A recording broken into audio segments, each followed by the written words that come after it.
Spain has enjoyed a much improved investor sentiment towards it over the last 12 months. That's undoubtedly true. We've seen that both in improving investment volumes, we're seeing it in much more attractive pricing of their government bonds. The risk associated with Spain has decreased. It is no longer the falling knife that perhaps people thought it was over the last few years.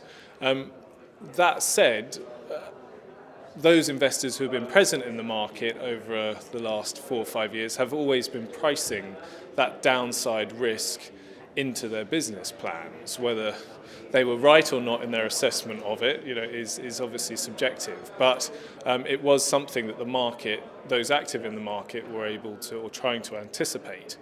So the downside risk is perhaps a little more visible now in its limited factor than it was previously. Whether the market is actually starting to represent true value or fair value yet is I think less clear. We have had a strong return from institutional investors, and that's very positive.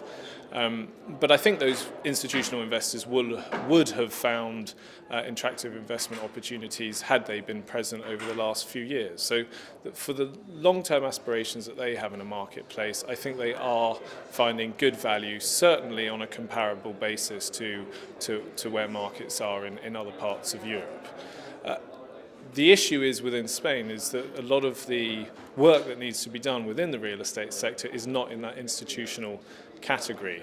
And I think pricing expectations for secondary real estate, where there's been an incredible amount of underinvestment for the last few years, is really where the work needs to be done, and where vendor expectations still are only discounting themselves away from an institutional base rather than actually the pricing that purchasers who are looking at secondary property need to achieve in order to justify the investments, capex investments they need to make to ensure those secondary assets have a longer term viability.